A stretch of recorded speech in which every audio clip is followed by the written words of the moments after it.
នាំគ្នាលេងល្បែងឲ្យសប្បាយដៃម្ដងណាលេងល្បែងស្អីទៅឯងចាំតែចាក់ទៅអូយយ៉ាងណៃនេះចេះរកល្បែងលេងសប្បាយអញ្ចឹងតែប៉ុណ្ណឹងណាមីក្តានោះវារែកទឹកមួយថ្ងៃវល់ល្ងាចច្បាស់ជាដេកខ្ចោលស្លាប់មិនខានទេយើងវាឆ្លាតអញ្ចឹងណាព្រោះយើងកាត់ទៅអ្នកម៉ែតែប៉ុណ្ណឹងនេះឯងបាត់អួតទៀតហើយត្រូវហើយនាងទីថ្ងៃហ្នឹងធ្វើបាបមីក្តាឲ្យងាប់ម្ដងប៉ុណ្ណេះមីក្តាវាពិតជាងាប់ហើយហើយសប្បាយណាស់អត់ធ្វើបាបគេអញ្ចឹងវាតែសប្បាយអញ្ចឹងហើយ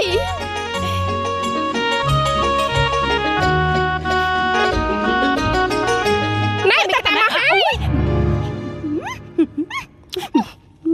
ចិនទៅពៀនណាស់លោកអើយសក់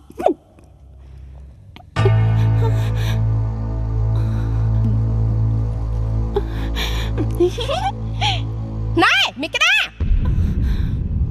មីហងឲ្យរែកទឹកមួយថ្ងៃហើយមិនទាន់បាញ់ពីងទៀតហ៎ចន្ទទីចន្ទណៃខ្ញុំខំរែកទឹកតាំងពីព្រឹកហេតុអីក៏ពួកអញធ្វើយ៉ាងនេះយោហងឲ្យហ៊ានចាប់ថាអញនេះចាក់ទឹកចោលផងហ៎មីក្តាមិនបានចោលនាងទាំងពីរទេក៏ប៉ុន្តែថ្ងៃនេះហងឯងមិនចាំបាច់ជ្រាបជ្រាំបាយទេមីស្រីចង្រៃនាងឯងត្រូវទៅរែកទឹកណែទៅបាញ់ពីងទេណាយើងឆាក់